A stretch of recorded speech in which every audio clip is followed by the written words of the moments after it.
Hari ini kami akan menyampaikan update kinerja PPN kita hingga bulan Agustus 2025. Saya akan mencoba terlebih dahulu dengan perkembangan perekonomian di global dan domestik, dan akan dilanjutkan oleh para wakil menteri yang nanti akan membacakan masing-masing realisasi baik dari pendapatan, belanja maupun dari pembiayaan. Setelah itu saya akan tutup dengan kesimpulan. Jadi kita perlu membaca lagi. Mbak kuning, baik kerudung kuning. Kita mulai. Baik. Rekan-rekan media sekalian, dalam beberapa waktu terakhir kami mulai melihat perkembangan positif dinamika perekonomian global. Paling update adalah stans kebijakan The Fed yang memangkas suku bunga acuan akibat perlambatan di pasar tenaga kerja. Risiko pelemahan pasar tenaga kerja dipandang lebih besar dibandingkan dengan inflasi yang masih di atas target. Dalam FOMC meeting tanggal 17 September 2025, The Fed menurunkan tingkat bunga acuan 25 basis point menjadi 4,25%. Di sisa tahun 2025, The Fed diperkirakan masih akan melakukan 2 kali pemangkasan. Keputusan penting untuk meredam tekanan eksternal, terutama pasar keuangan negara berkembang termasuk Indonesia. Ini kalau saya lihat 2 basis 2 kali pemangkasan kata pasar atau The Fed mungkin satu dan banyak karena ekonominya masih agak tinggi. Tapi kita harapkan The Fed lebih agresif sehingga kita juga bisa ikut menikmati pertumbuhan ekonomi yang lebih cepat dalam ekspor yang lebih kuat kinerjanya. Perkembangan tersebut, di luar perkembangan tersebut, kinerja ekonomi berbagai negara masih resilient hingga triwulan kedua tahun 2025. Meskipun AS pada periode yang bersamaan menerapkan tarif resiprokal tinggi, Indonesia menjadi bagian dari kelompok negara yang resilient.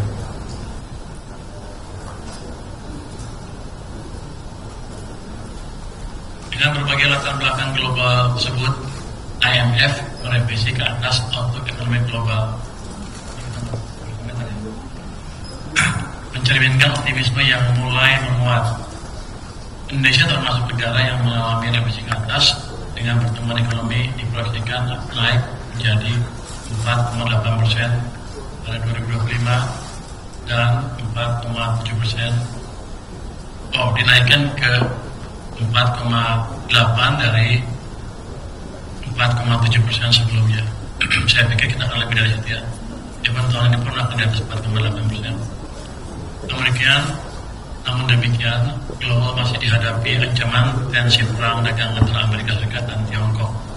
Dinamika ini menjadi faktor risiko yang perlu terus dipantau dan dimitigasi. Kita harus waspada terhadap situasi yang terjadi di global dengan berbagai ketidakpastian global seperti volatilitas pasar keuangan, harga komoditas, serta ancaman geopolitik dan cyber. Indeks ketidakpastian kebijakan global dalam tren menurun sejak April tahun lalu, namun masih terus diwaspadai karena dinamika kebijakan tarif resiprokal AS masih sangat tinggi, terutama dengan Tiongkok. Dengan latar belakang tersebut, volume perdagangan global diperkirakan masih mengalami penurunan. Dari sisi inflasi, tren ke depan diperkirakan mengalami penurunan, memberikan ruang untuk berlanjutnya tren penurunan suku bunga global ke depan. Volatilitas pasar saham dan obligasi internasional masih berfluktuasi kalau kita lihat ya. Dengan latar belakang tersebut, meskipun tekanan sudah mereda dan kita optimis terhadap kinerja positif domestik, waspadaan terhadap risiko global tetap perlu dijaga dan dimitigasi. Kalau kita lihat harga komoditas masih amat berfluktuasi, batubara mengalami penurunan akibat permintaan global yang melemah, sementara harga minyak Brent justru naik akibat ketegangan geopolitik Rusia Ukraina. Secara year on year, batubara mengalami kontraksi 21,1% dan minyak mentah 14,8%. Di sisi lain, harga CPO meningkat didorong permintaan kuat dari India. Untuk logam, harga nikel masih melemah akibat kelebihan pasokan, sedangkan harga tembaga relatif stabil setelah sempat turun karena isu ancaman tarif Amerika Serikat. Secara year-on-year, CPO tumbuh 16,6%. Untuk komoditas logam, harga nikel kontraktif 11%, sementara tembaga tumbuh 3,6% secara year-on-year. Perubahan harga komoditas tersebut berdampak pada kinerja ekspor impor Indonesia. Ekspor sangat terbantu, salah satunya kinerja hilirisasi yang terdongkrak ekspansi harga nikel. Dengan membaiknya situasi global, aktivitas manufaktur dunia kembali ekspansif. Wilayah Eropa untuk pertama kalinya sejak pertengahan 2022 kembali mencatat ekspansi. Sebagian besar negara G20 dan ASEAN 6 juga menunjukkan pemulihan yang cukup solid. Kalau kita lihat tuh gambar yang paling kiri atas, PMI global naik di posisi sekarang 50,6. Dan kalau kita lihat trennya tuh kayaknya positif terus. Jadi ke depan sepertinya akan membaik terus. Yang penting untuk manufaktur beberapa negara di G20 juga itu kelihatan naik. ASEAN juga sebagian besar mulai naik. Jadi Indonesia juga yang merah, Indonesia tuh yang merah tuh udah naik di atas 50 lagi, 50 lebih ya. Jadi sepertinya global tidak seburuk yang ditakutkan selama ini. Mereka mulai recover, dan kalau hitungan saya nggak salah, recovernya akan lama. Siklus bisnis itu kan Amerika tuh 10 tahun. Mereka mulai ekspansi 2023, terus sampai tahun 2030 akan lama. Jadi inilah environment global yang kita hadapi ke depan. Kalau kemana-kemana kita takut, sekarang harusnya berani. Apalagi emang domestic demand kita juga kuat. Jadi satu, ketidakpastian global walaupun masih ada, sudah jauh berkurang dibanding sebelum-sebelumnya.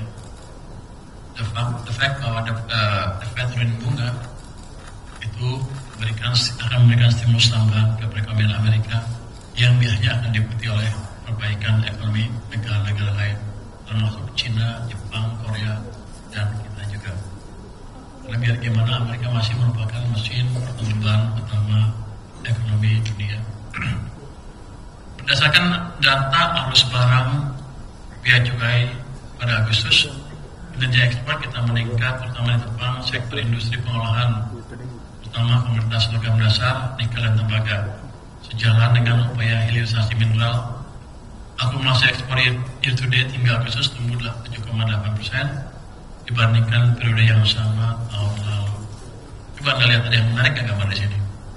Yang sebelah kiri atas yang neraca perdagangan kumulatif, artinya Januari sampai Agustus tahun 2005 dibanding tahun 2024 tumbuhnya 52,3%.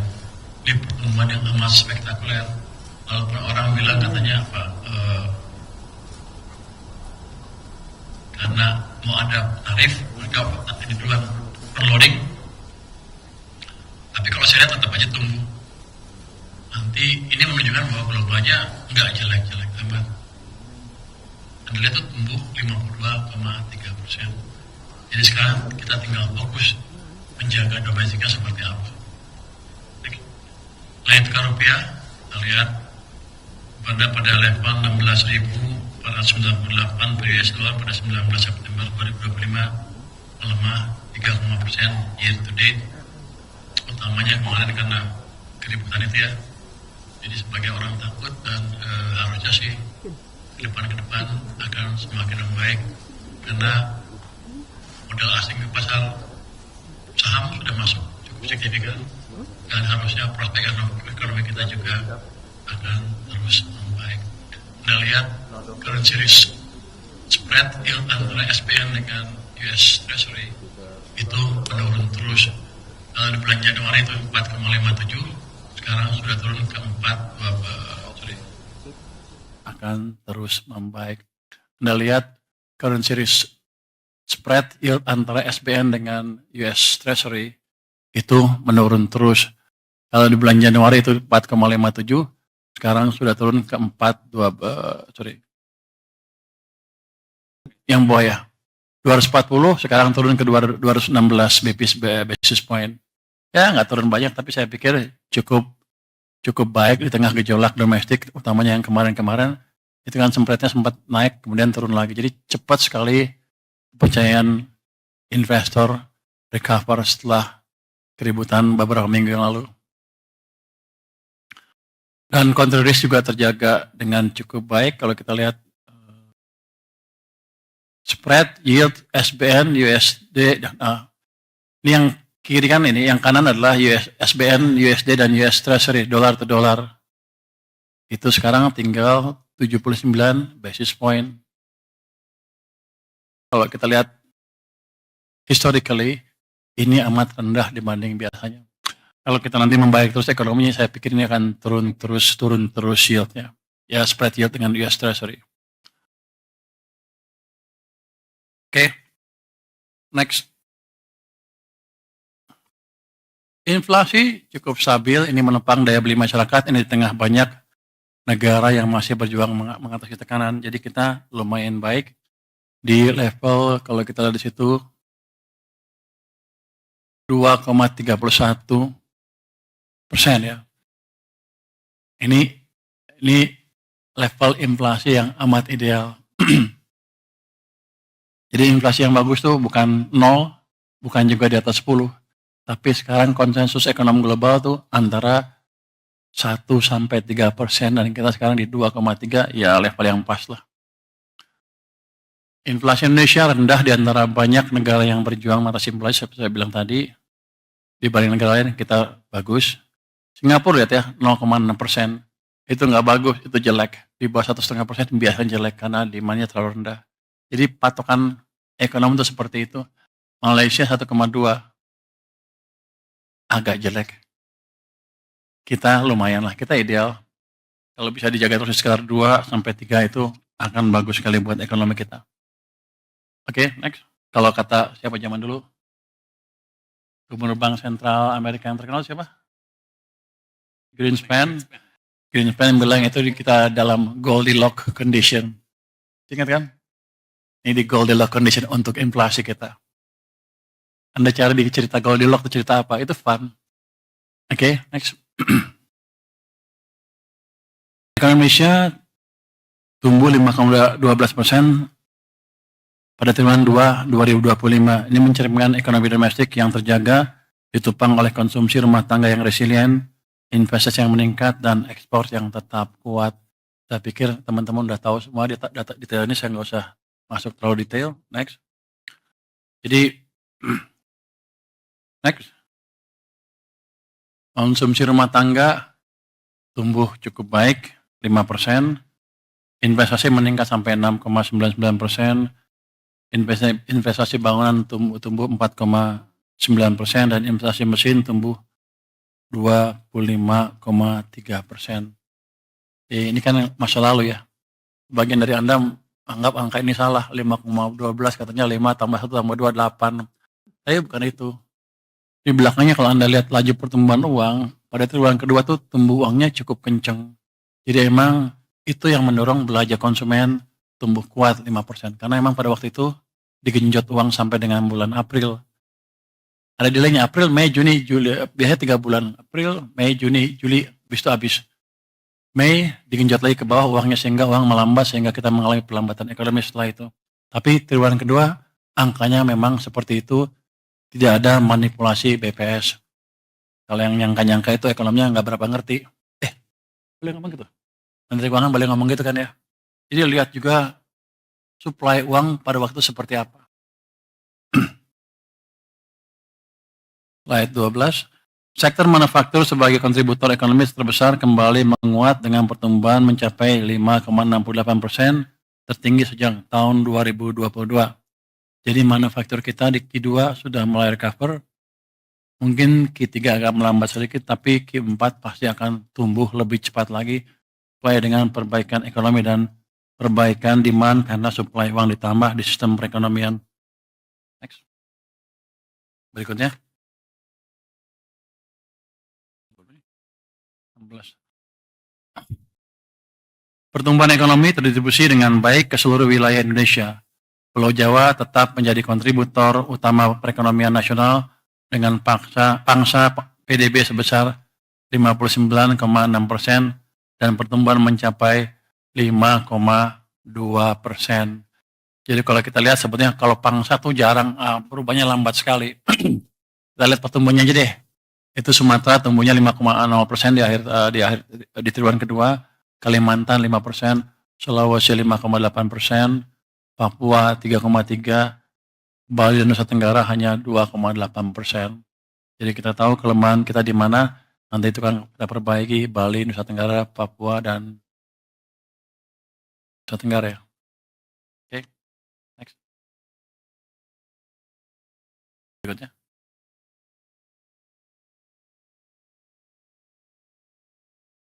Jumlah indikator domestik juga menunjukkan tren positif.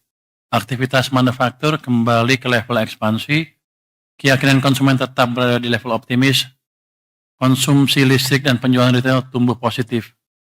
Penjualan semen yang menjadi salah satu indikator investasi bangunan juga menunjukkan perbaikan dalam 2 bulan terakhir. Kayaknya nggak klop ya.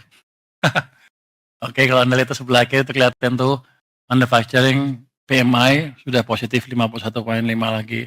Tapi kalau kita lihat tingkat keyakinan konsumen masih positif, tapi ada penurunan signifikan sampai dengan bulan Agustus. Anda lihat trennya gambar tengah atas turun. Tapi ini kan berhubungan dengan tadi kebijakan yang kemarin memperlambat ekonomi. Sekarang sudah digenjot, harusnya ke depan dia akan naik lagi dengan cepat. Penjualan retail juga masih tumbuh positif. Anda lihat penjualan semen itu masih negatif, artinya investasinya mungkin masih lambat, tapi ke depan saya yakin itu akan positif lagi. Oke. Untuk mendorong pertumbuhan ekonomi yang lebih tinggi, peran sektor keuangan menjadi sangat krusial sebagai penopang pembiayaan produktif. Sampai dengan Agustus lalu, kita masih menghadapi tantangan dan dari sisi pertumbuhan uang beredar yang lemah, dengan pertumbuhan M0 mencatat hanya 0,3%. Anda lihat tuh, M0 yang merah tuh gambar yang atas tuh, di 2025 tuh cenderung negatif, sempat positif di April, terus turun lagi ke bawah dan mulai ke sini sampai Agustus di 0,3. September mungkin masih agak, tapi saya yakin Oktober akan tumbuh dengan cepat, jadi ekonominya bisa bergerak lagi. Ruang ekspansi perbankan terus dipantau, LDR mendekati batas atas, katanya berapa, 86,5, tapi ini rendah dibanding kalau kita waktu tumbuh. Lagi cepat-cepatnya tumbuh, dan saya yakin ketika uang saya masuk ke perbankan, LDR-nya turun lagi. Jadi bank mempunyai ruang untuk memberi pinjaman, untuk membiayai ekspansi ekonomi yang lebih cepat ke depannya. Jadi kita udah set semuanya supaya kita lebih cepat ke depan. Next. Oh, udah ya? Ini masih saya? Oh, masih 16. Oh, yang 200 saya masih terangin lagi. Jadi, oh, jadi ini jelasin sedikit yang 200 triliun itu. Jadi ini penempatan kas negara dengan bunga rendah di bank komersial. Jadi ini bukan saya taruh dalam bentuk program pembangunan atau earmark ke suatu tujuan tertentu, bukan. Hanya taruh itu di perbankan. 55 triliun di Mandiri, 55 di BNI dan BRI, di BTN 25 triliun dan di BSI 10 triliun. Ini bunganya 80% dari bunga acuan BI tidak digunakan untuk pembelian SBN syaratnya ya. Dan tenor 6 bulan itu dapat diperpanjang. Jadi sebetulnya nggak ada tenornya itu. Jadi kalau bank nanya apakah kami boleh meminjamkan jangka panjang, boleh aja. Saya akan jaga supaya mereka nggak keganggu, saya juga nggak keganggu. Dan kalau saya lihat dari sejarah stok uang kita di bank sentral, harusnya saya nggak akan pernah terganggu. Masih amat banyak, masih cukup. Ya hanya mereka nyaruh sekitar 400 triliun atau lebih sepanjang tahun. Hanya pindahin sebagian. Ini dampaknya ke likuiditas naik, cost of fund jadi turun. Si Pak Hotman Paris ya, protes sama saya katanya. waktu dia memperpanjang depositonya, bunga jadi turun. Dia jadi rugi katanya. Emang itu tujuan saya. Nah, biar dia belanja lagi. Kalau belanja kan ekonomi jalan. Atau dia bagi-bagi ke orang, ekonomi jalan. Memang itu tujuannya. Jadi itu merupakan konfirmasi bahwa kebijakan kita mulai jalan. Konsumsi dan investasi akan naik karena bunga turun dan multiplier effect untuk pertumbuhan ekonomi akan kelihatan semakin signifikan. Ini juga kedepannya akan kita sinergikan dengan fiskal moneter. BI sudah menurunkan 25 basis. Itu tujuannya sama untuk membantu likuiditas di sistem perbankan supaya bunga turun, supaya ekonomi jalan. Jadi mereka juga sekarang pro growth. Oke, saya pikir utamanya itu untuk dampak dari apa? Manfaat dari penempatan dana yang 200 triliun itu. Next.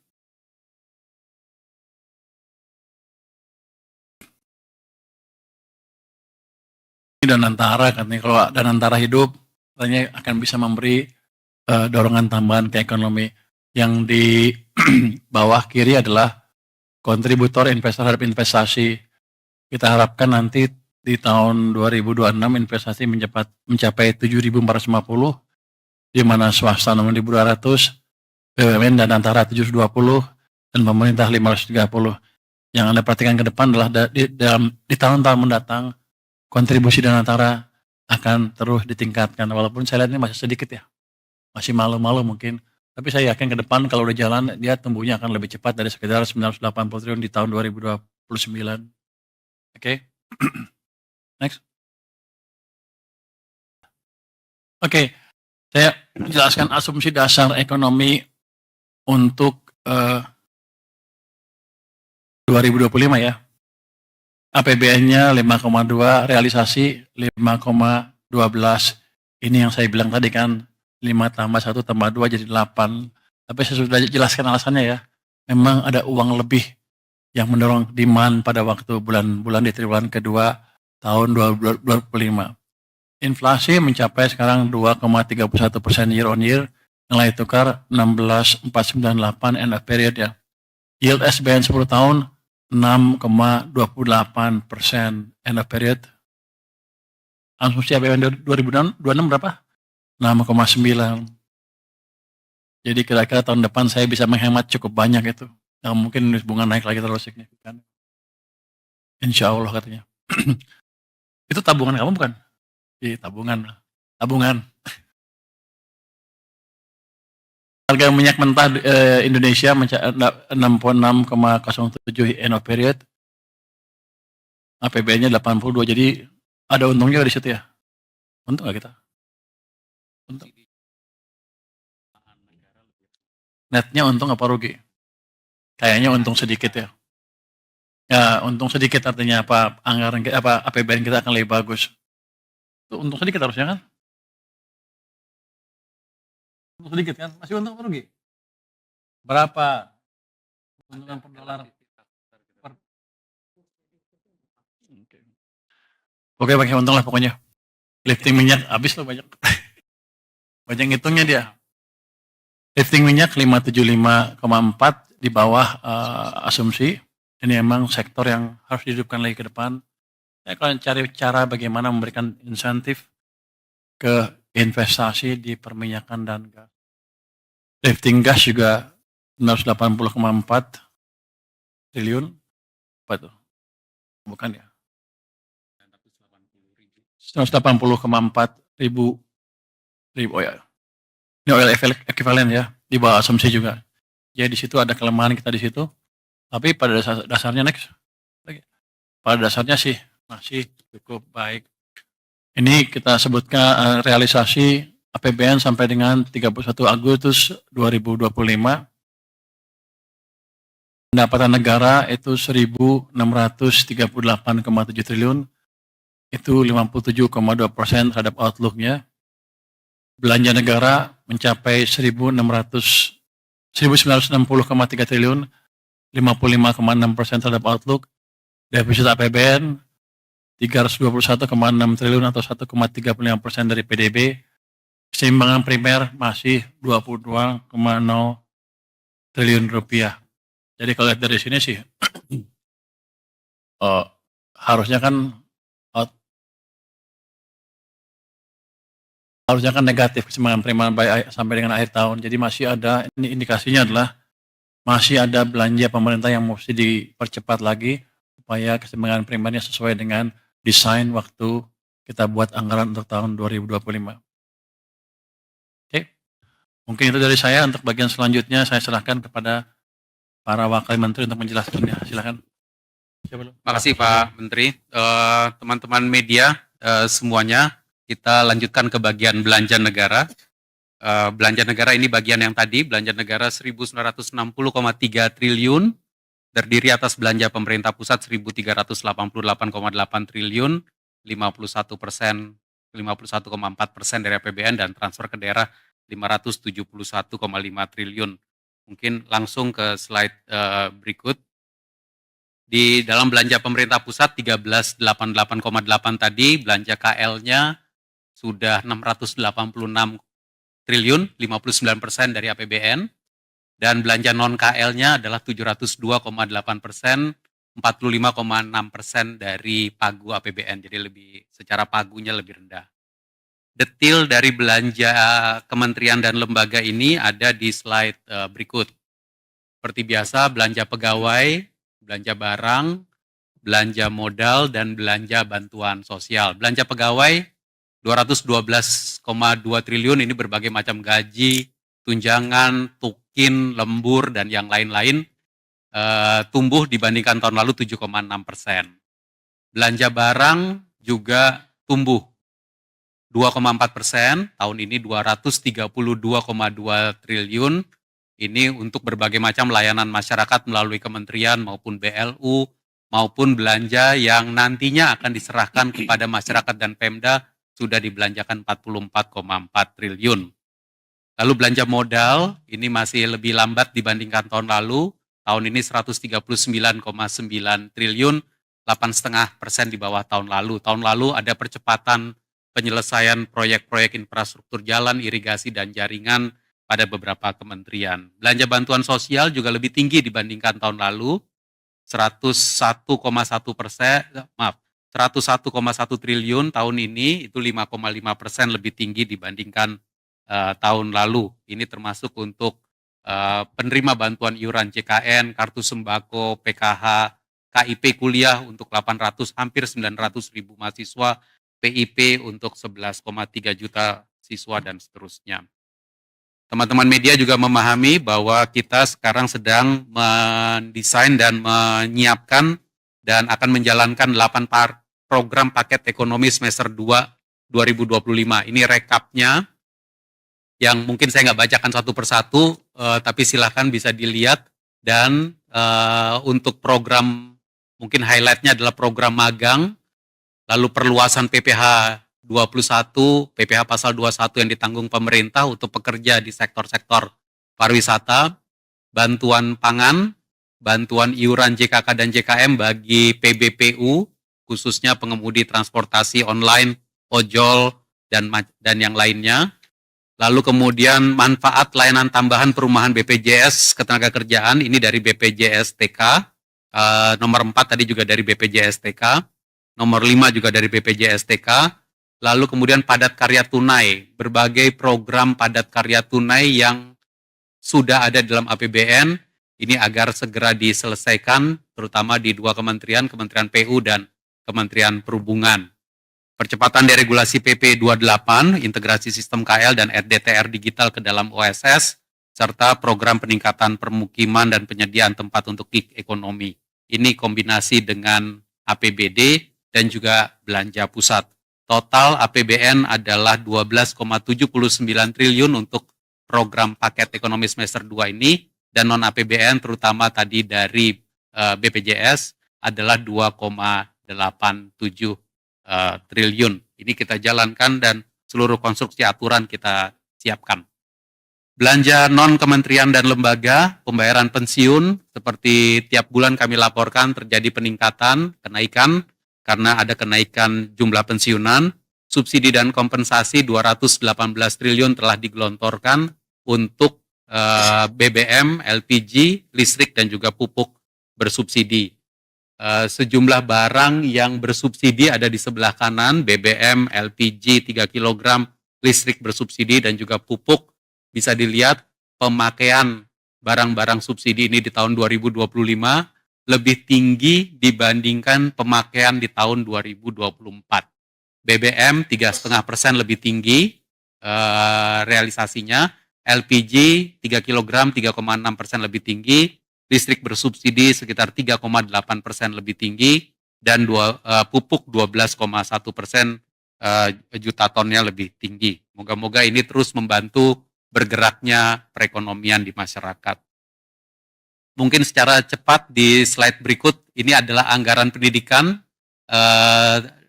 telah diserap 357,1 triliun, 49,3% dari APBN, dan ini adalah untuk membiayai siswa, mahasiswa melalui berbagai macam program, antara lain PIP, KIP, guru, ada juga manfaat dari anggaran pendidikan yang diterima oleh guru, dosen, tenaga pendidik, 193,7 triliun, dan juga ada juga anggaran pendidikan yang digelontorkan untuk sekolah atau kampus, baik melalui bantuan operasional sekolah dan yang lainnya 83,5 triliun. Ini juga kombinasi antara yang dibelanjakan langsung dari kementerian lembaga di pusat dan juga melalui pemerintah daerah. Anggaran kesehatan telah dibelanjakan 119,6 triliun, 54,7% dari PDB untuk membiayai sarana prasarana kesehatan maupun layanan kesehatan masyarakat yang cukup besar 65,9 triliun rupiah. Pembangunan infrastruktur ini dikombinasikan, dilakukan baik melalui belanja pemerintah pusat, belanja daerah, maupun melalui pembiayaan. Kalau kita lihat, seluruh belanja infrastruktur yang telah terrealisasi adalah 142,1 triliun, 35,32% dari PAGU. Baik untuk perumahan, FLPP telah terdistribusi 158.000 rumah, rumah susun, SPAM, dan juga untuk konektivitas ada pembangunan dan preservasi jalan 12,3 triliun, jembatan 2,2 triliun, pelabuhan laut 1,2 triliun. Untuk ketahanan pangan, ketahanan energi juga terus kita gelontorkan dan realisasi terus dijalankan. Kami juga ingin mengupdate bahwa di masa pemerintahan ini sejak awal tahun 2025 telah ada berbagai macam instruksi Presiden untuk mendukung konektivitas dan swasembada pangan, energi, dan air. Inpres 2 tahun 2025 tentang irigasi. Pendanaannya 13,6 triliun, tahap 1 telah jalan, tahap 2 sekarang juga sudah jalan, tahap 3 dalam proses verifikasi lokasi. Inpres 11 tahun 2025 adalah tentang jalan daerah. Total pendanaannya 10,2 triliun, dan dilakukan ada yang di tahun 2025 tahap 1 dan tahap 2-nya sudah 7 triliun dan nanti akan dilanjutkan ke 2026. Lokasinya juga tersebar di seluruh Indonesia, 37 provinsi. Inpres 14 tahun 2025 adalah Inpres tentang percepatan pembangunan kawasan swasembada pangan, energi, dan air nasional. Total pendanaan disiapkan 14,6 triliun untuk tahun 2025, 2,72 triliun untuk sistem pengendalian banjir, pembangunan jaringan irigasi, dan juga sebagian untuk pembangunan jalan. Jadi ini untuk menunjukkan bahwa pembangunan infrastruktur kita terus lakukan melalui berbagai macam inpres, meskipun ini inpresnya dijalankan oleh kementerian lembaga di pusat, namun sesungguhnya lokasi-lokasi pembangunannya ada di seluruh daerah. Teman-teman media, di slide yang berikut saya juga ingin menyampaikan bahwa program-program prioritas pemerintah saat ini tahun 2025 sebenarnya dilaksanakan di seluruh Indonesia atau penerima manfaatnya ada di seluruh Indonesia. Kalau dari total pagu program-program prioritas ini kita lihat total pagunya 923,8 triliun, 420,2 triliun, 45,5%-nya telah direalisasikan. Ini penerima manfaat kalau seperti PKH, PIP, KIP, kartu sembako, penerima bantuan iuran, tunjangan profesi guru, itu semua penerima manfaatnya ada di seluruh Indonesia, adalah masyarakat di seluruh Indonesia. Program perumahan yang tadi telah kami sampaikan, telah dibangun juga di seluruh Indonesia. Pelayanan publik untuk makan bergizi gratis, nanti akan ada slide khusus tentang ini. Saat ini 22,7 juta penerima dengan makan bergizi gratis. Lalu cek kesehatan gratis, sekolah rakyat, semua lokasi ada di seluruh Indonesia. Begitu juga program prioritas pemerintah adalah untuk stabilisasi harga dan produksi, untuk subsidi pupuk, subsidi kur, subsidi kompensasi energi, lumbung pangan, bulog, dan yang lain, serta pembangunan sarana prasarana yang sebelah kanan juga berlokasi di seluruh Indonesia.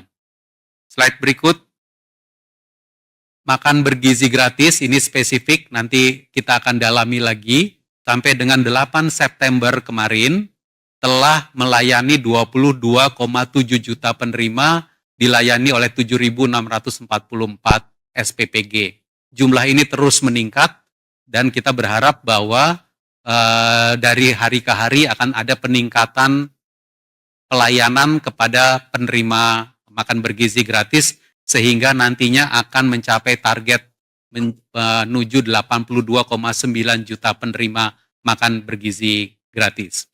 Dan saat ini per 8 September yang lalu realisasinya adalah 13 triliun rupiah. Sebaran penerimanya, teman-teman bisa lihat di tabel yang di bawah, dari Sumatera, Jawa, Kalimantan, Sulawesi, Maluku, Papua, Bali, Nusa Tenggara telah mulai muncul dapur-dapur umum dan juga penerima makan bergizi gratis. Sekolah rakyat 100 sekolah telah beroperasi dengan 9.780 orang siswa, dan realisasinya adalah 788,7 miliar yang terdiri atas realisasi atas renovasi sentra pendidikannya 700 miliar di Kementerian Pekerjaan Umum, dan realisasi penyelenggaraan pendidikannya 77,6 miliar di Kementerian Sosial.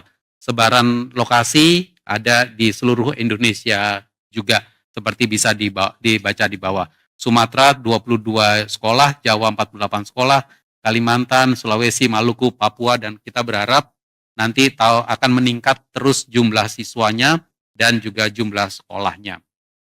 Slide berikut tentang program prioritas sekolah unggulan Garuda. Realisasinya saat ini adalah untuk 8,7 miliar untuk mulai mempersiapkan lokasi. Jadi kalau kita lihat di SUG baru itu, 3 lokasi telah siap, Bangka Belitung, di NTT dan juga Sulawesi Tenggara, dan pembangunannya menuju AMDAL. Dan berikutnya 5 lokasi akan mulai disiapkan untuk pembangunan dilaksanakan 2026. Selain SUG baru, juga akan ada sekolah unggul Garuda transformasi yang mentransformasi 12 SMA unggulan di 11 provinsi untuk melaksanakan kurikulum sekolah unggul Garuda ini dan mulai pembelajaran tahun 2026. Anda bisa lihat, teman-teman bisa lihat di sebelah kanan itu lokasi sekolah-sekolah unggulan juga tersebar di seluruh Indonesia. Sumatera, Jawa, Kalimantan, di Sulawesi, Maluku maupun di Papua. Dan untuk program prioritas revitalisasi sekolah telah terrealisasi 9,6 triliun rupiah melalui Kemendikdasmen 8,8 triliun untuk 10.441 satuan pendidikan, dan juga di Kementerian Agama maupun di Kementerian PU. Untuk program prioritas bidang kesehatan, cek kesehatan gratis telah melayani 27,4 juta penduduk, alokasi anggarannya 3,4 triliun sekarang sudah mulai terrealisasi, dan cek kesehatan gratis ini ada yang pada hari ulang tahun, ada cek kesehatan gratis rutin, ada cek kesehatan gratis di sekolah untuk siswa usia sekolah dan remaja. Revitalisasi rumah sakit juga terus dijalankan, 32 unit rumah sakit dilakukan revitalisasi dan alokasi 4,4 triliun rupiah anggarannya, ada yang melalui Kementerian Kesehatan 1,5 triliun rupiah, dan ada yang melalui DAK Fisik 0,4 triliun rupiah.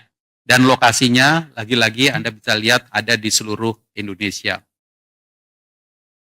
Program prioritas lainnya yang sudah juga mulai bergulir adalah pembangunan kawasan transmigrasi.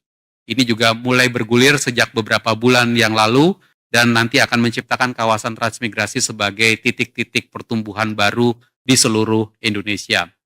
Dan dukungan kepada koperasi dan UMKM saat ini telah terrealisasi 15,6 triliun rupiah yang terdiri atas subsidi bunga untuk kurnya sendiri sekarang realisasinya sudah hampir 180 triliun rupiah, dan juga untuk sebaran penerima kur bisa dilihat di Jawa, Sumatera, Bali Nusra, Kalimantan, Sulawesi maupun Maluku dan Papua. Untuk koperasi desa dan koperasi kelurahan Merah Putih telah dikeluarkan Peraturan Menteri Keuangan 49 2025 yang menegaskan bunga pinjamannya sudah bisa diberikan bunga pinjaman 6%, plafon pinjaman hingga 3 miliar dengan grace period 6 sampai 8 bulan dengan tenor 6 tahun. Realisasi anggaran ketahanan pangan sudah terrealisasi 73,6 triliun rupiah, ini kira-kira 50,9% dari APBN, dan dilakukan untuk membangun lumbung pangan, ekstensifikasi untuk infrastruktur, bantuan alas intan prapanen, jaringan irigasi, bendungan, dan juga sarana prasarana sumber daya air. Selain itu, untuk Bulog telah direalisasikan, telah transfer ke rekening Bulog, total alokasi dana 22,1 triliun rupiah. Sebelumnya adalah ini merupakan dua kombinasi, beras dan gabah 16,6 triliun rupiah, dan untuk jagung 5,5 triliun rupiah juga telah dikirimkan kepada Bulog untuk Bulog dapat menangani pembelian beras, gabah, dan juga jagung selama periode panen. Teman-teman media semua, untuk ini kami ingin menyampaikan sekali lagi, APBN terus melakukan upaya keras untuk melakukan belanja berkualitas untuk seluruh Indonesia. Belanja negara adalah satu kesatuan antara belanja pemerintah pusat dan juga transfer ke daerah. Dia merupakan satu kesatuan untuk mendorong peningkatan kesejahteraan rakyat. Sehingga kalau kita lihat bagaimana sebaran belanja APBN di seluruh daerah, kita bisa lihat rata-rata per kapitanya. Di Jawa, rata-rata per kapita belanja negara itu sekitar 3,5 juta per kapita. Di Sumatera sekitar 3,6 juta per kapita. Kalimantan 6,4 juta per kapita. Total belanja negara di Kalimantan. Sulawesi 4,7 juta rupiah per kapita. Bali, Nusa Tenggara 3,7 juta rupiah per kapita, dan Maluku Papua 8 juta per kapita. Ini adalah kesatuan dari belanja negara yang meliputi belanja pemerintah pusat dan juga transfer ke daerah. Seperti yang tadi saya sampaikan, belanja pemerintah pusat pun juga dibelanjakan di seluruh daerah, di seluruh Indonesia. Teman-teman media semua, sekarang saya masuk ke bagian berikutnya yang tentang transfer ke daerah. Sampai dengan 31 Agustus, transfer ke daerah telah dikirimkan 571,5 triliun rupiah atau 62,1% dari pagu APBN. Jadi kalau dibandingkan dengan transfer tahun lalu, sama-sama 31 Agustus, terjadi peningkatan. Tahun lalu 562,1 triliun. Tahun ini 571,5 triliun. Dan namun kalau kita lihat di sisi sebelah kanan, kita melihat bahwa belanja daerah itu lebih lambat dibandingkan tahun lalu.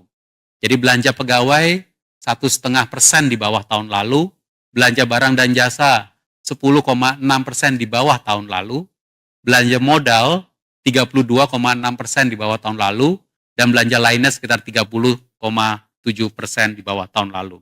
Memang di tahun 2025 ini ada pergantian kepemimpinan daerah, banyak yang bupati, wali kota, gubernur, kepala daerah yang baru, bisa jadi ini ada perlambatan karena pergantian kepemimpinan, juga ada perlambatan karena kebijakan pencadangan yang kita keluarkan lewat Inpres 1 2025.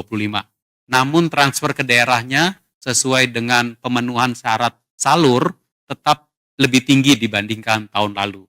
Karena itu kita berharap bahwa pemerintah daerah akan belanja lebih cepat di dalam sisa waktu 3 bulan ke depan.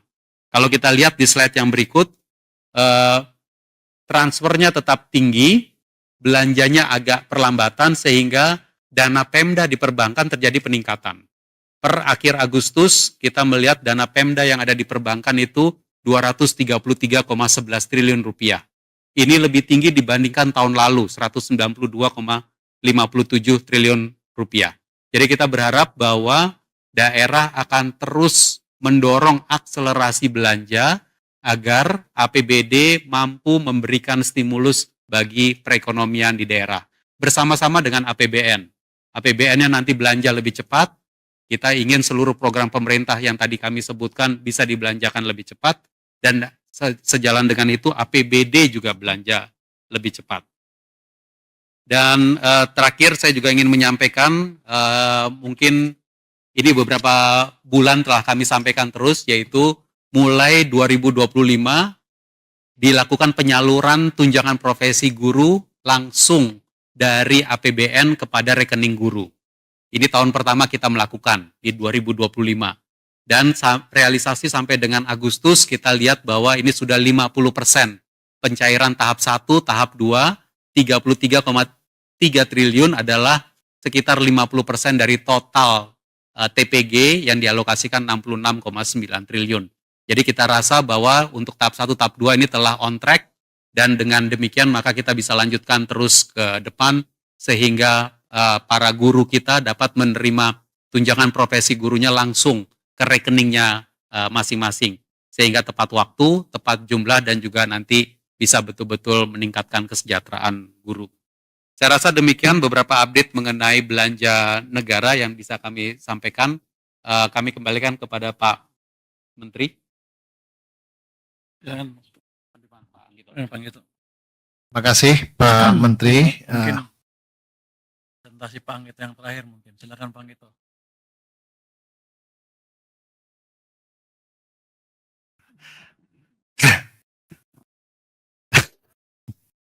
Baik, terima kasih Pak Menteri dan teman-teman media yang kami hormati, para wakil menteri dan teman-teman eselon 1. Mungkin masuk ke paparan halaman 19 untuk mengupdate dulu mengenai pendapatan negara, pencapaian pendapatan negara, baik itu penerimaan pajak, bea cukai, dan penerimaan negara bukan pajak. Halaman 19 dulu sebelumnya, supaya kita mereview dulu realisasi APBN kita. Jadi teman-teman media, pendapatan negara per Agustus 31 adalah 57,2%. Ya. Jadi itu pencapaiannya. Kemudian penerimaan pajak adalah 54,7, tadi nggak terlalu jauh dari average. Kemudian bea cukai 62,8% dan PNBP 64,3. Ini adalah pencapaian per hari ini dibandingkan dengan outlook kita di tahun 2025. Jadi ada peningkatan dari sisi pencapaian terhadap outlook. Kemudian masuk ke halaman 40, saya akan merinci, nanti detailnya bisa dibantu oleh Pak Dirjen Pajak ya dalam pertanyaan. halaman 40. Halaman 40 kok ini?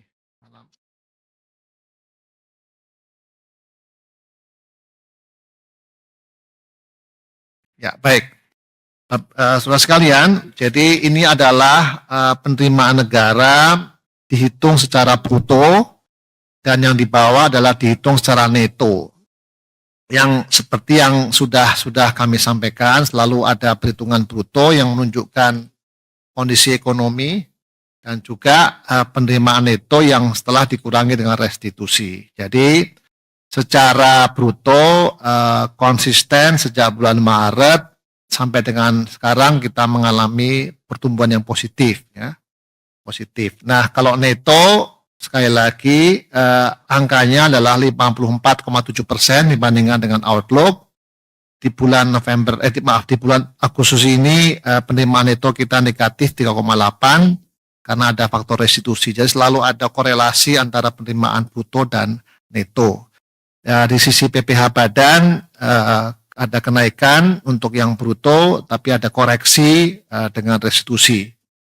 Kemudian untuk PPh orang pribadi positif 38,8%, untuk yang netonya 39,1%, untuk PPN minus 0,7%, dan untuk yang netonya itu ada koreksi dari restitusi menjadi 11,5% negatif, PBB positif. Lanjut. Next.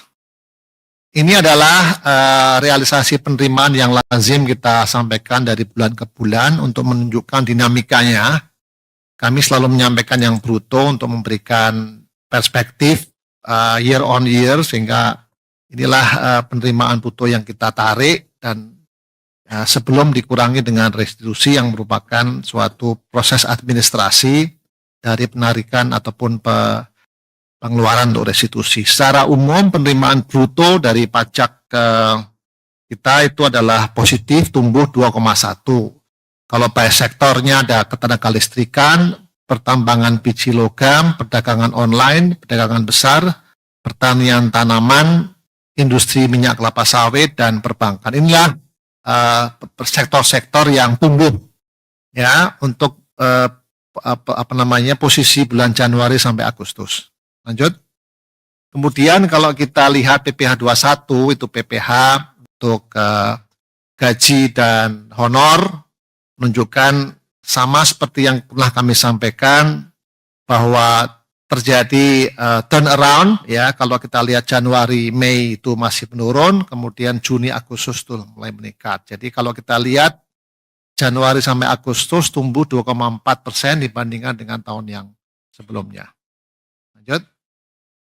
Ini adalah untuk PPN dalam negeri ya. Jadi kita membreakdown PPN dalam negeri dan PPN impor. Untuk dalam negeri kejadiannya cukup mirip dengan kondisi perpajakan secara kumulatif Januari Agustus. Kalau kita lihat Januari Maret masih negatif 9,4.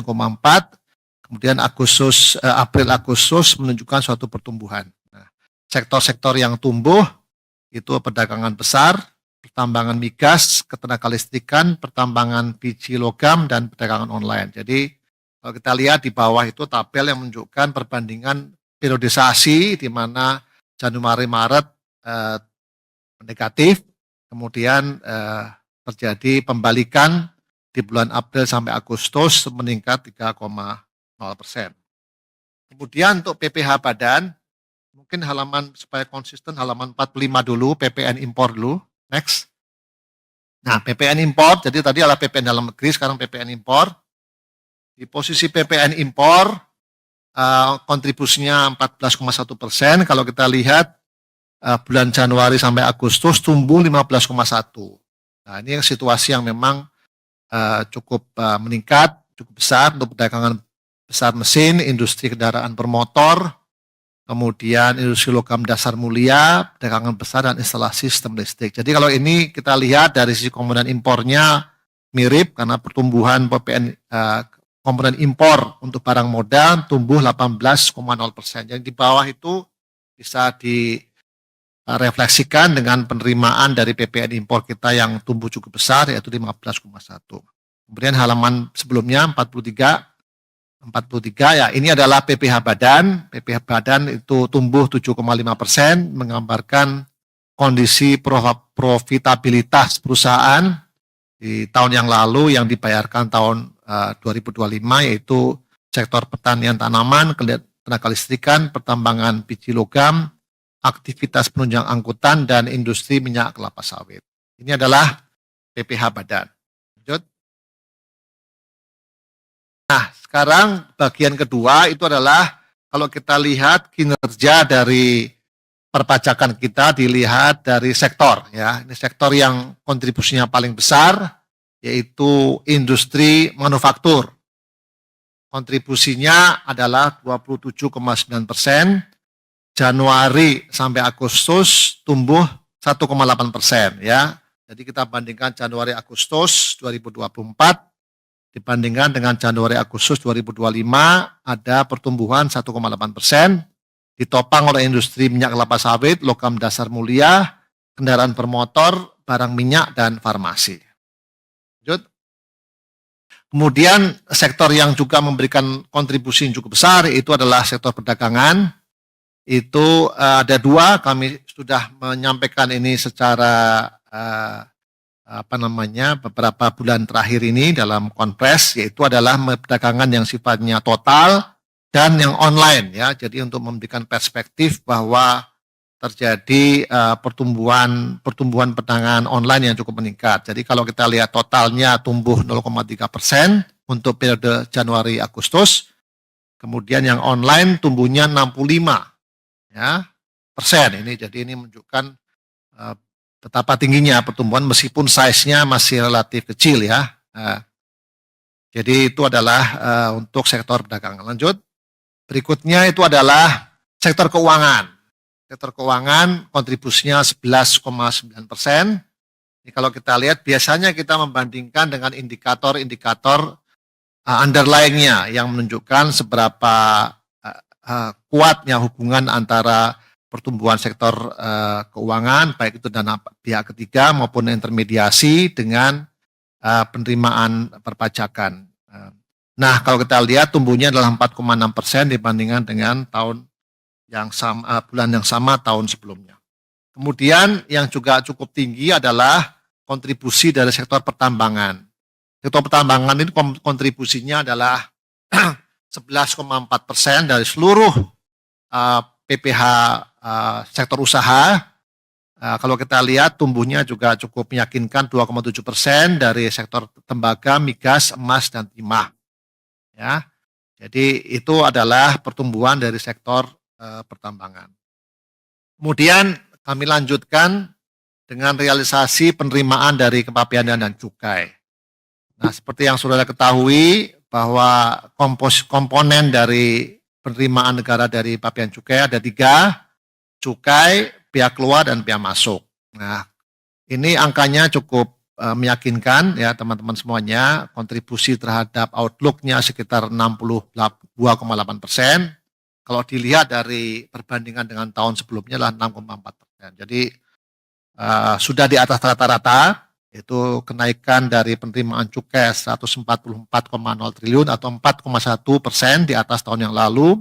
Nah, biaya keluarnya ini tinggi sekali kenaikannya, 71,7%, ini dari harga CPO dan juga kebijakan ekspor untuk konsentrat tembaga.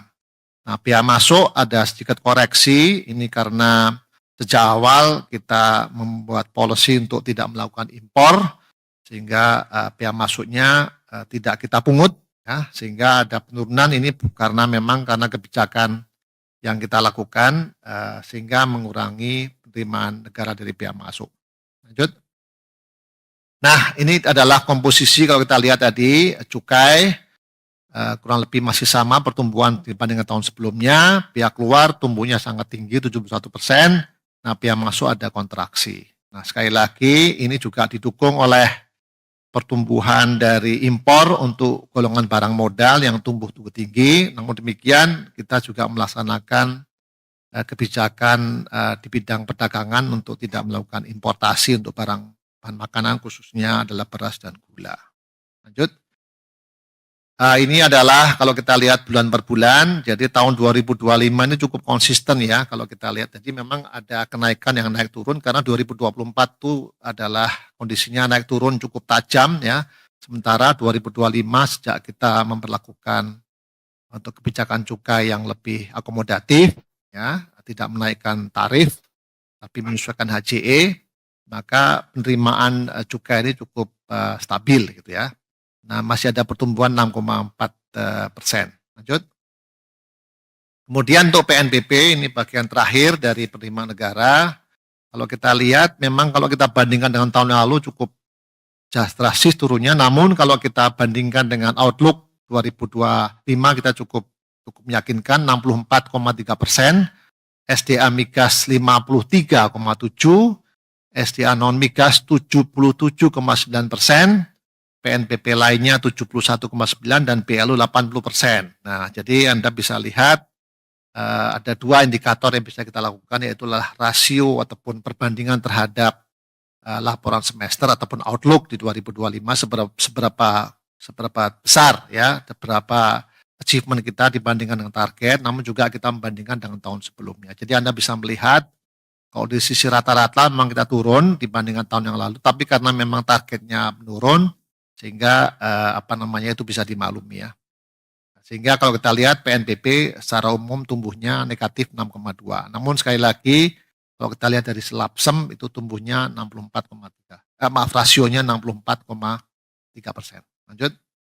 Kita breakdown sedikit mengenai sumber daya alam dari migas.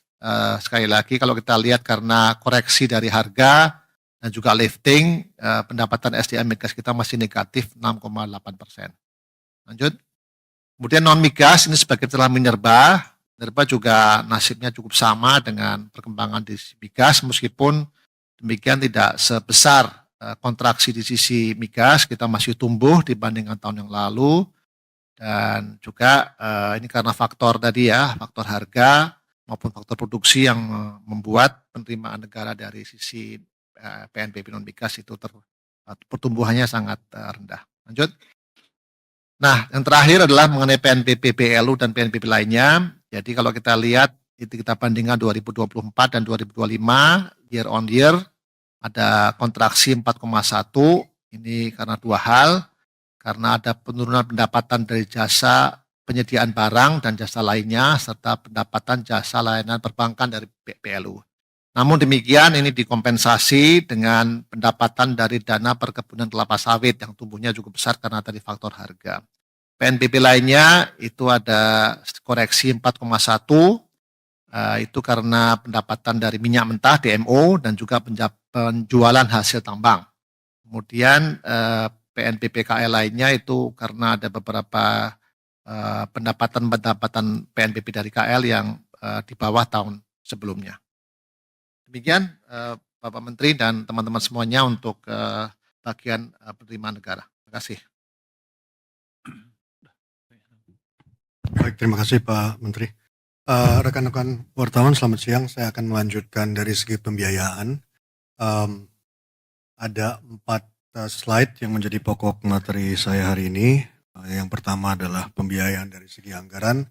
Nanti saya lanjutkan dengan 2 slide dari untuk menjelaskan pasar SBN kita, dan saya akan akhiri dengan pembiayaan dari segi investasi atau yang sering kita sebut below the line. Baik, dari segi pembiayaan sampai dengan realisasi sampai dengan 31 Agustus, realisasinya adalah 425,7 triliun atau 69,1% dari target APBN. Ini di breakdown dari pembiayaan utang sebesar 463,7 triliun atau 59,8% dari target APBN.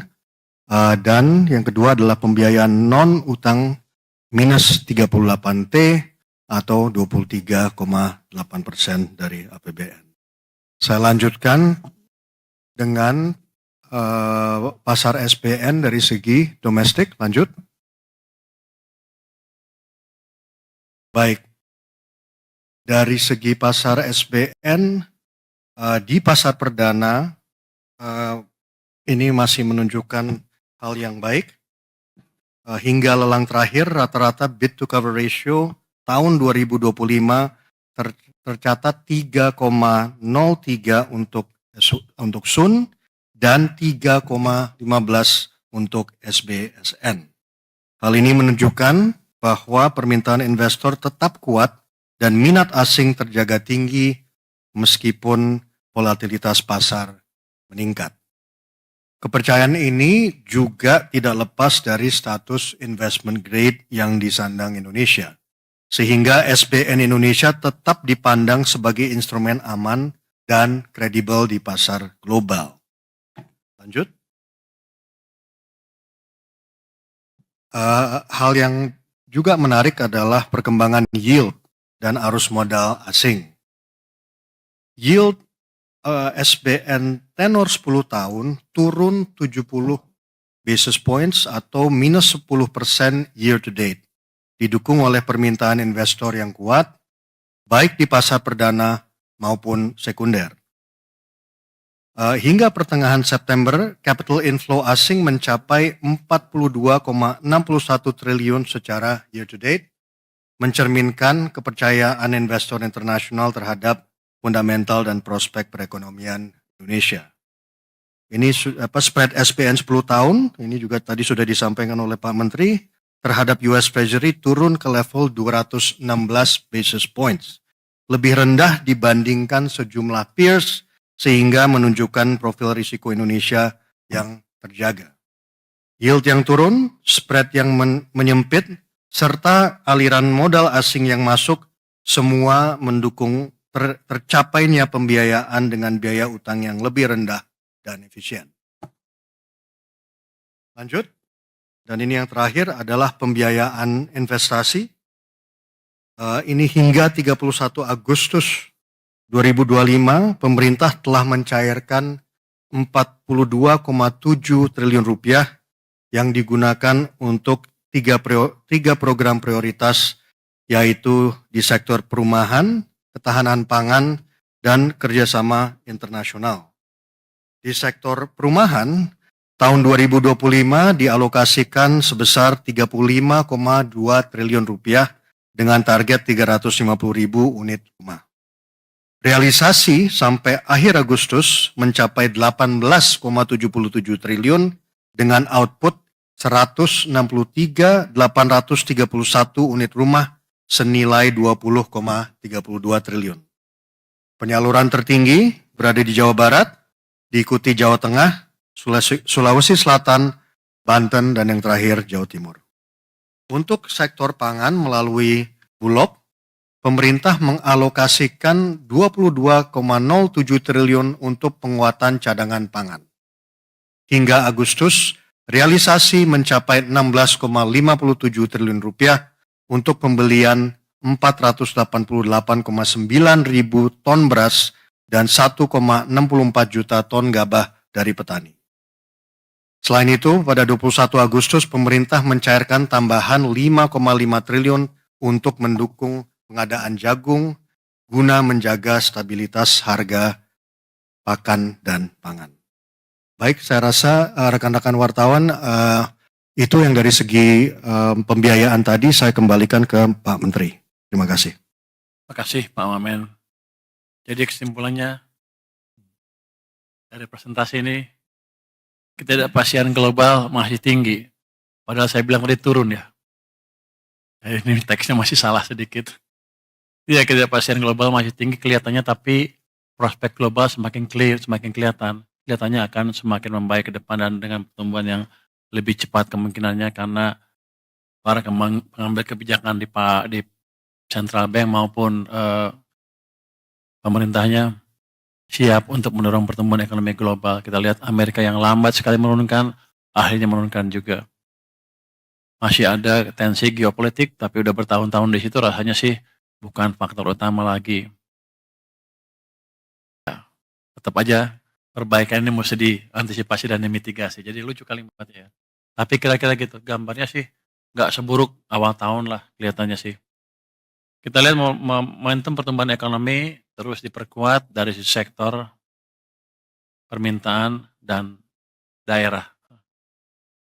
Gimana kalimatnya? Pada dasarnya gini, ekonomi kita masih kuat walaupun ada gejolak global dan kita akan perkuat terus ke depan. Apalagi kami sudah mendorong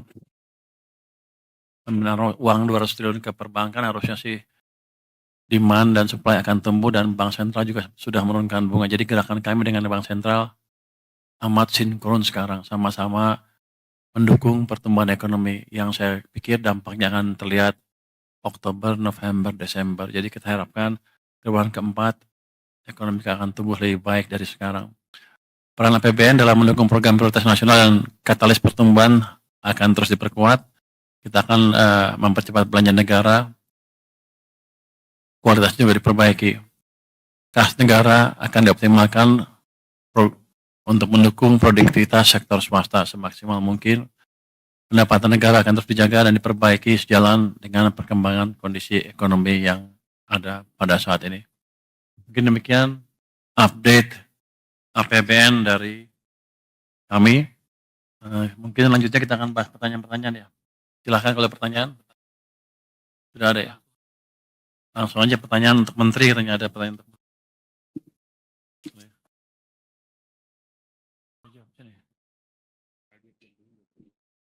saya aja dulu, habis itu saya bisa santai. Emang deh.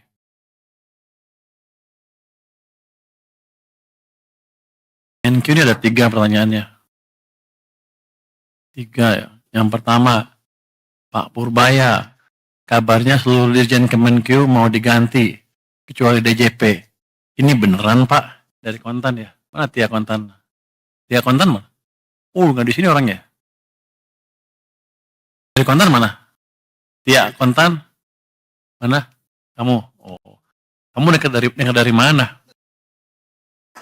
Hebat juga kamu, saya belum ngapa-ngapain, dia udah mutusin duluan. Dari Pak Sekjen ya? Tuh Pak Sekjen, kamu yang bocorin. Gua belum mikir apa-apa, udah kayak gitu. Jadi belum ada keputusan apa-apa Mbak. Itu apa? Itu gosip. Oh, dia udah dekat semua tuh. Dekat semua. Mbak Tia jangan nyebarin gosip dong. Enggak, belum ada tindakan apa, belum ada keputusan apa-apa. Seluruh dirjen akan diganti kecuali DJP. Sekjen nggak masuk. Berarti sekjen yang nulis nih. Lu yang nulis lu. Yang pertanyaan kedua untuk saya ya. Wacana pembentukan Badan Penerimaan Negara BPN masih ada di RKP evaluasi. Apakah pembentukan BPN akan dieksekusi tahun ini? Ini oleh Maulana Investor Trust. Mana orangnya? Ada Maulana? Oh itu. Kalau nggak berani gini. Pengen nanya tapi nggak berani ini, nggak ngaku ya. Takut ya.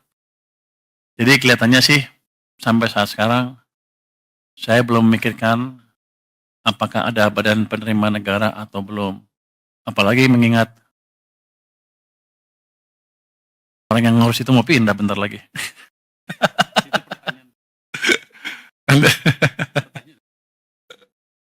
nanti ada tanya Pak. Jadi belum ya Mbak. Tapi itu tergantung nanti perintah Presiden seperti apa. Tergantung hasil diskusi saya dengan Presiden seperti apa. Tapi untuk sementara sih kalau saya lihat sih belum perlu sampai kita semuanya sudah stabil. Yang jelas kita akan optimalkan dulu pendapatan dari bea cukai maupun pajak. Nanti kalau udah optimal, dioptimalkan hasilnya belum bagus juga, baru kita pikir untuk bentuk itu. Tapi sekarang sih belum saatnya. Masih ada kelemahan-kelemahan di sistem baik pajak maupun bea cukai yang bisa diperbaiki. Jadi dengan desain yang ada saya mau lihat kalau dijalankan dengan optimal berapa kenaikan cukai maupun pajak kita. Kalau itu masih terlalu rendah, baru kita berpikir ke arah sana. Tapi rasanya sampai sekarang belum. Yang ketiga, apa kebijakan quick win dari Pak Menkyu untuk memperbaiki performa penerimaan negara termasuk penerimaan pajak yang belakangan masih terkontraksi. Oh, yang pertama ya, penerimaan pajak terkontraksi karena ekonominya tumbuhnya lebih lambat dibanding perkiraan. Kalau di ruang keempat, Oktober, November, Desember masih keburu ya, dengan pemberian stimulus tadi. Ini siapa sih? Surya Bisnis Indonesia. Mana Surya? Oh, kamu lagi? Kamu Maulana kamu juga? Sebenarnya. Jangan-jangan itu karena nama. Jadi, saya sih optimis ketika nanti impact dari kebijakan kita melonggarkan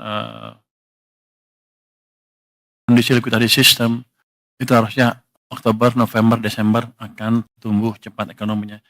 Itu yang pertama, otomatis pajaknya juga akan lebih baik. Jadi saya naikin pendapatan bukan dengan menaikkan tarif, tapi mendorong aktivitas ekonomi supaya pajak saya lebih besar. Anda juga nggak kerasa bayarnya, kira-kira. Tapi kalau ekonominya tumbuh kenceng kan, Anda bayar pajaknya happy, ya kan? Itu yang kita kejar. Yang kedua, kita punya list 200 penunggak pajak besar. Itu yang sudah inkrah. Kita mau kejar yang eksekusi, itu tagihannya sekitar 50-60 triliun rupiah. Dalam waktu dekat, ini akan kita tagih, dan mereka nggak akan bisa lari. Yang berikutnya, kami juga melakukan penegakan hukum ya untuk serius non-compliance dengan memakai kerjasama dengan Kejaksaan Agung, Polisi, KPK, dan BPATK. Terusnya ada pertukaran data juga dengan kementerian lembaga untuk untuk mempermudah kami menarik pajak ya. Kemudian Cortex.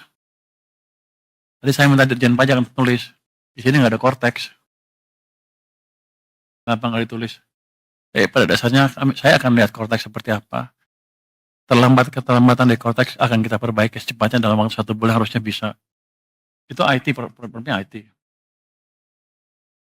Nanti saya bawa jago-jago IT dari luar yang bisa memperbaiki itu dengan cepat. Terus untuk cukai, kan kemarin saya ngomong tentang cukai rokok itu ya. Kami sudah panggil tuh marketplace seperti apa?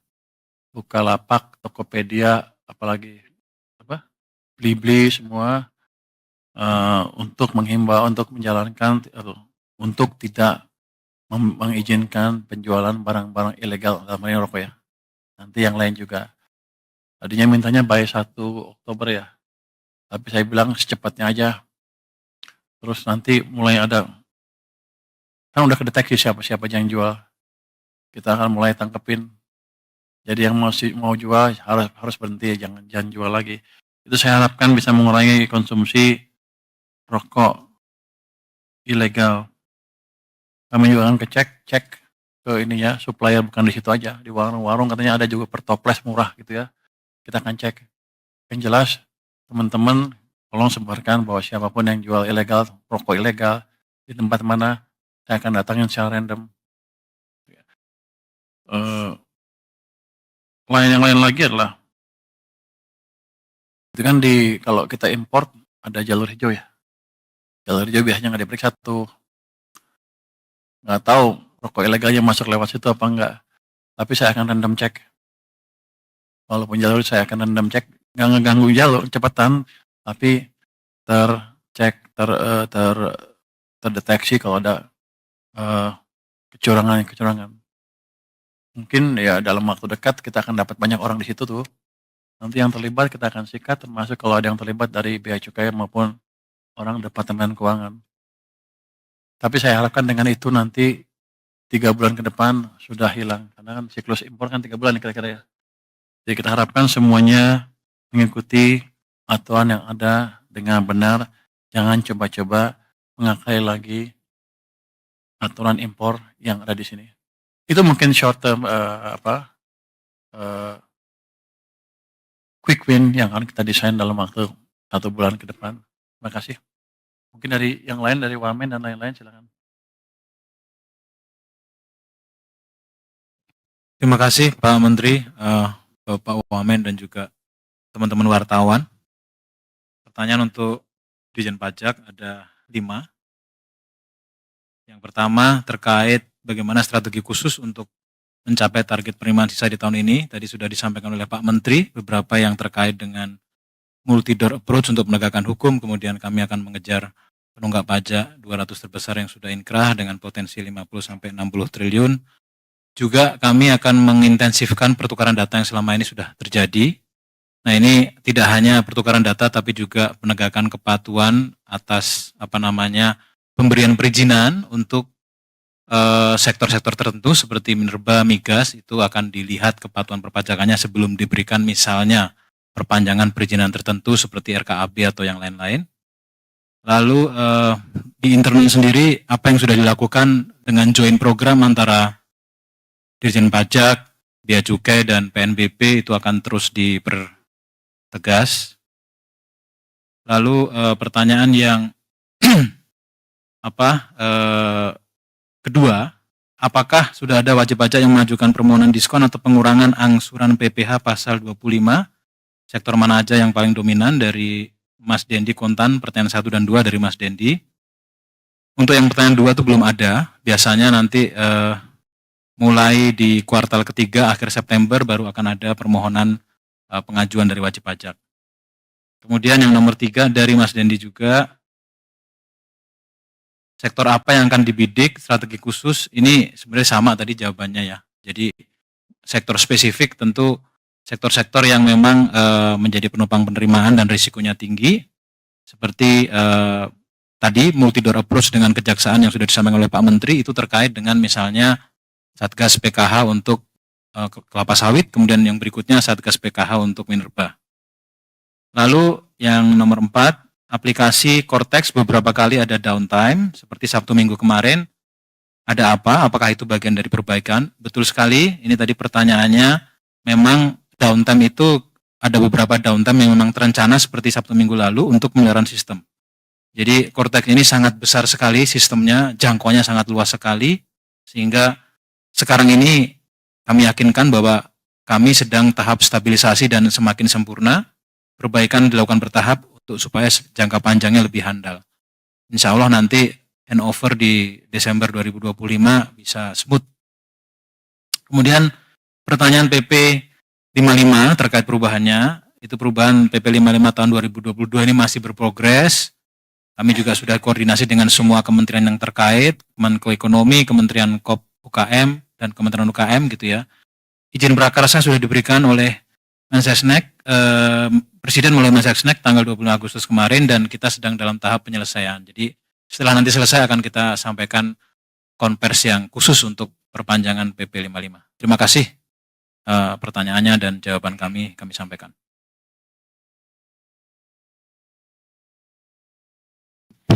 Izin Pak Menteri, Pak Wamen, Bapak Ibu sekalian. Terima kasih tadi dari teman-teman media, ada beberapa pertanyaan yang ditujukan kepada kami di Direktorat Jenderal Anggaran. Akan kami coba jawab secara singkat saja. Pertama, pertanyaan dari Krishna Investor Daily tentang update blokir anggaran. Jadi sebelum kita ketahui, kalau kita lihat efisiensi anggaran yang diblokir itu kan awal tahun sebesar 256,1 triliun, dan sampai dengan hari ini yang telah dibuka blokirnya sebesar 168,5 triliun. Jadi kalau kita lihat pembukaan blokir itu biasanya ditujukan untuk pertama menunjang program prioritas pemerintah, ada pemenuhan biaya operasional, pemenuhan tusi dasar kementerian lembaga. Jadi kalau contohnya mendukung program prioritas itu apa aja sih? Biasanya tadi untuk program catak sawah, untuk peningkatan satuan pendidikan, untuk sekolah rakyat, revitalisasi madrasah, dan seterusnya. Itu yang kita buka blokir-blokirnya. Ada juga pertanyaan dari Tia Kontan, intinya adalah berapa yang bisa dihemat pemerintah sampai akhir tahun untuk subsidi listrik dan BBM bersubsidi. Nah, di sini bisa disampaikan nanti ya realisasi dari nominal rupiah subsidi energi BBM dan listrik itu akan bergantung dari banyak faktor.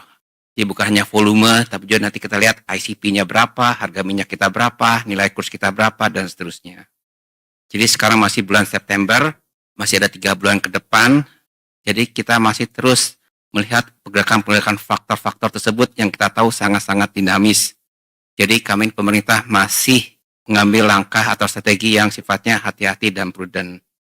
Dan kami juga pemerintah masih punya juga kewajiban kepada BUMN pelaksana penyedia BBM listrik bersubsidi yang juga harus kita perhitungkan. Terakhir tadi pertanyaan dari Krishna, Investor Daily, Trian IDN, ini terkait dengan realisasi belanja KL. Jadi kalau data per 18 September kita sebesar 51,8%. Ada beberapa KL yang ada di atas dari rata-rata, ada yang masih di bawah dari rata-rata. Nah biasanya untuk pembangunan fisik itu nanti terdapat gap nih antara kecepatan pembangunan fisik di real di lapangan dengan penyerapan anggarannya. Nah tapi nanti biasanya di akhir tahun 94 itu akan langsung catch up, tuh akan langsung terseimbangkan. Nah yang paling penting adalah langkah-langkah percepatan apa yang kita lakukan. Kita selalu melakukan monitoring dari secara intensif, udah 3 bulan terakhir ini untuk RPD-nya, rencana perbaikan dananya misalnya.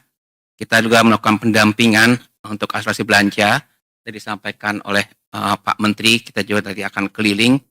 Kita pada intinya ada sama-sama mencoba melihat masalah-masalah yang dihadapi oleh berbagai KL tersebut, kita coba pendampingan seperti apa.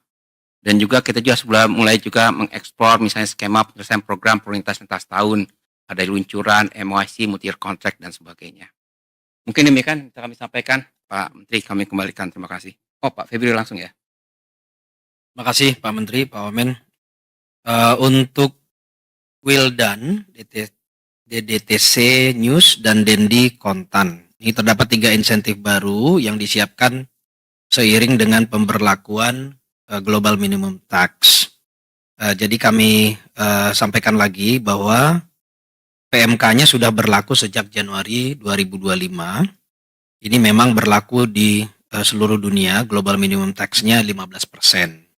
Lalu di banyak negara ini memang sudah diimplementasikan secara formal, bahkan negara tetangga kita dan juga tujuan investasi maupun sumber investasi kita, seperti misalnya Korea, Singapura, Australia, dan lain-lain. Jadi kebijakan ini sudah dimulai. Nah, dengan demikian tax holiday dan insentif pajak lainnya untuk Indonesia dan seluruh negara ini memang menjadi disesuaikan. Contohnya untuk Indonesia, kalau PPh kita adalah 22%, maka 15% minimum tax-nya itu artinya insentif perpajakannya maksimum hanya bisa 7%. Nah, tetapi ini kan tujuan akhirnya adalah persaingan untuk menarik investasi. Kita juga melihat bagaimana negara-negara lain memberikan alternatifnya, insentif yang bersifat non-fiskal, non-perpajakan. Ada beberapa alternatif, nanti kita sedang evaluasi kira-kira yang akan kita adopt yang mana, ini masih sedang diformulasikan. Akan tetapi memang ini bukan hanya tentang perpajakan. Jadi teman-teman sekalian tahu bahwa kalau kita menarik investasi, itu terutama juga adalah kemudahan berinvestasinya, iklim usahanya. Untuk Indonesia ini juga terus kita lakukan menjadi PR. 2 hal yang dapat kita update yang sudah berlaku dalam beberapa waktu terakhir. Pertama adalah PP 28 dari Kementerian Investasi, ini yang mengedepankan positif fiktif terkait dengan perizinan yang lebih cepat agar sesuai dengan SLA. Ini akan mulai berlaku 5 Oktober 2025. Jadi ini bagus sehingga kita akan dukung.